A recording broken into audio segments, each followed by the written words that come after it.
Hey guys, it's YC here, and as promised, this is a video showing you guys how I do my chainmailing and what goes on.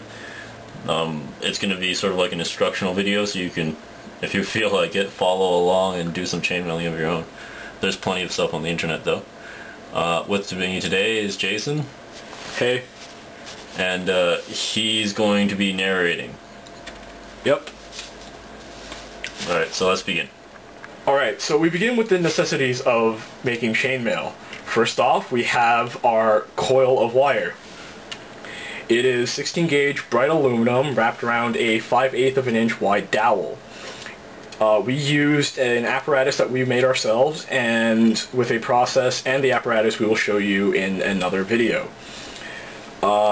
Pretty much the material and size of the rings and so on is pretty much up to you.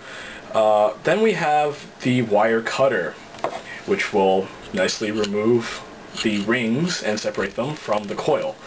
Here we have what is basically some sort of garden shear, but anything that cuts the wires nicely and doesn't require too much force for you is going to be good. Last off, we have two pliers for shaping each ring open and closed in order to make the chainmail. We wrapped the end of them with paper and tape in order to reduce damage to the rings as we work with them. Alright, so the first important step to this is to cut the rings from the coil using the wire cutter, or whatever you may have on hand. You'll want to pick something that's easy to work with and does not require too much force to cut rings. Now, you basically want to take off first the little excess at the end, because you won't be able to use that. And just throw it away. I don't know if it can be recycled. You might want to check.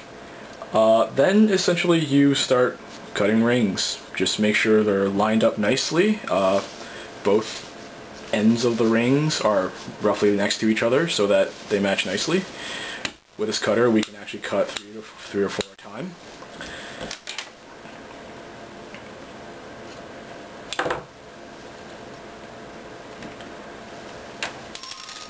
And then keep going until you finish the roll. And you have a lot of new rings.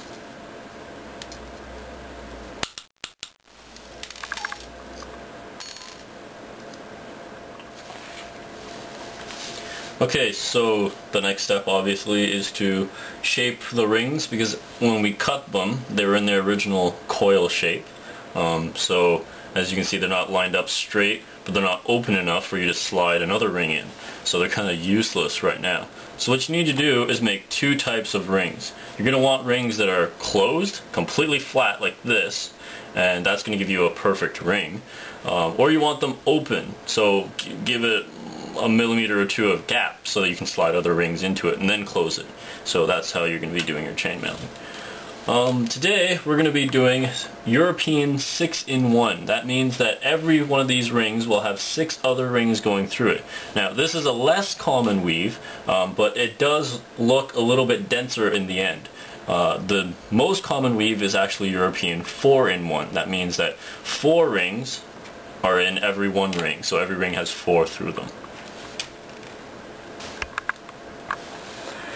Alright, so first you're going to take a ring,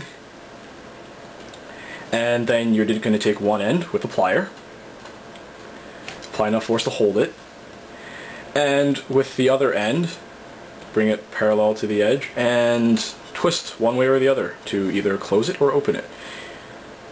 Here we will open the ring to start us off. It's a nice spiral. And move on to another ring. Generally, when we start, we'll want 6 closed rings and 1 open ring, but when we get to speed weaving, as we'll see later, you will need approximately 2 closed rings for every open ring. Alright, let's start making closed rings.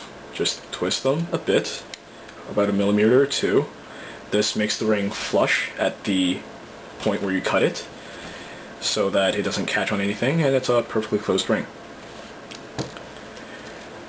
And then we just keep going.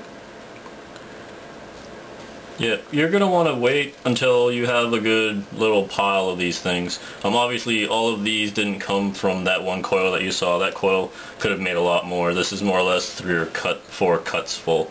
This is good to get you started. You can definitely get like maybe 3 or 4 centimeters from this, maybe 2 or 3 centimeters. But if you're going to want to, do a bracelet or something small like that, you're going to want to maybe use all of that coil that we showed you, or something like that. But yeah, get a little mound of both of these, the open ones and the closed ones, before you decide to start actually weaving them together. Yep.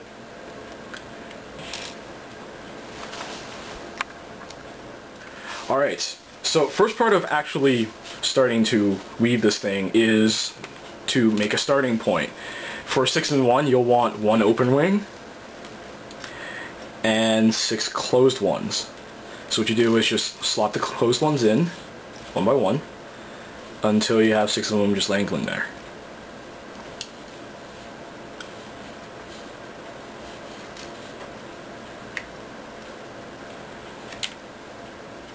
Yep.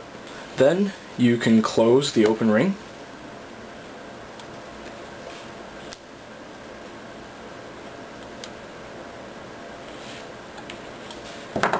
And you've got a starting point for the European 6-in-1. Now you can lay it on the table with 3 on each side of the ring, and it kind of gives you an idea of how it's going to look later. And this type of layout is also important for speed weaving, which we will get to next.